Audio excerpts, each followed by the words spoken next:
All right, John, Defense Secretary Pete Hegseth ordering a sweeping review into the Biden administration's disastrous 2021 withdrawal from Afghanistan. It comes as we pause to honor our heroic service members this upcoming Memorial Day.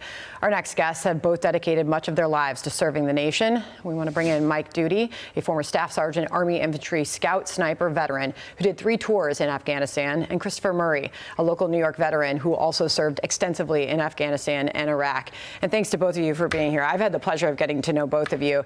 And Mike, I remember in the hours of the fall of Afghanistan, we called you up, you came on the program, and you so passionately spoke out about how devastating that was for you to see that happening. And we went through that in real time. You've since launched the Ultimate Sacrifice Foundation to reach out to so many service members who have struggled since those days and since those hours. So Pete Hegseth is launching this initiative and this comprehensive review, he says. He says the team will ensure accountability to the American people. How important is this to you? Extremely important, and thank you so much for having me again. What I want to say, and first of all, that interview was extremely hard for me to come on, but I'm very, very gracious for coming back on this. Mm-hmm.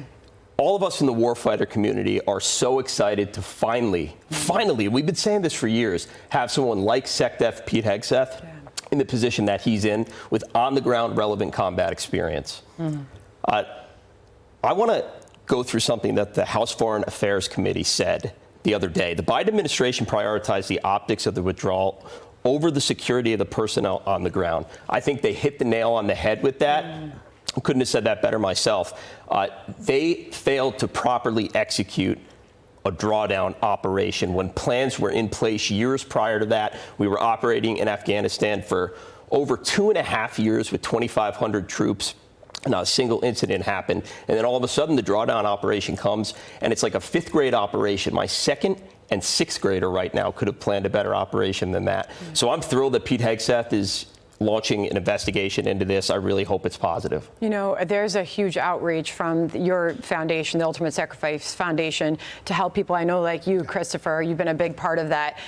What does that mean to you to be able to share these experiences, good and bad, with some of your fellow soldiers and veterans? I mean, for me, I think it's very healing, and I think that every veteran should have the opportunity and the chance to experience the type of healing that happens in an environment when you're around people who've been doing what you've done for many years before that and are probably going through the same things you do. I mean, veterans very much disconnect with society after coming back because they're not used to, you know, the way that things are working here. You know, they're used to a certain way, a certain set of rules and a certain way to live, and then when they come back, they lose that, and they kind of lose themselves at the same time.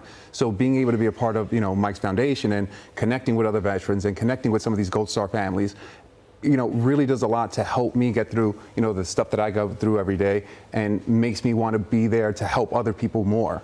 So I think it's a great thing, you know, what his foundation does, and I continue to hope that his foundation, you know, can succeed and do this for many other veterans. Yeah, we've got the Ultimate Sacrifice Foundation.org at the bottom of the screen. You take these veterans on these incredible retreats that are so therapeutic and healing for so many.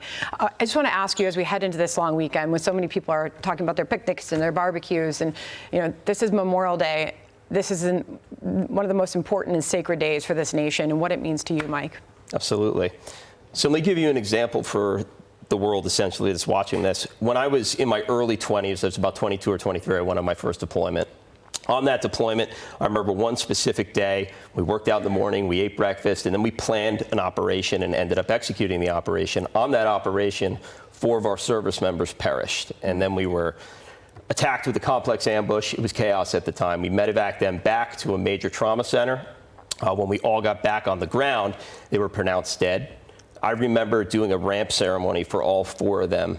22-year-old, we had 17, 18-year-olds with us, and that's when it really becomes real. So the meaning of Memorial Day has completely shifted my thought process after serving and actually having on-the-ground experience and seeing that than when I was raised. Obviously, you know what Memorial Day is. You know, it's a day of remembering those who fell in the line of service, paid the ultimate sacrifice. However, after you have served and you've had on-the-ground experience, it really hits home a lot more. You two are amazing Americans. Thank you. Thank you. Thank you. All right, we're going to be right back. Hey everyone, I'm Emily Campagno. Catch me and my co-hosts Harris Faulkner and Kaylee McEnany on Outnumbered every weekday at 12 p.m. Eastern, or set your DVR. Also, don't forget to subscribe to the Fox News YouTube page for daily highlights.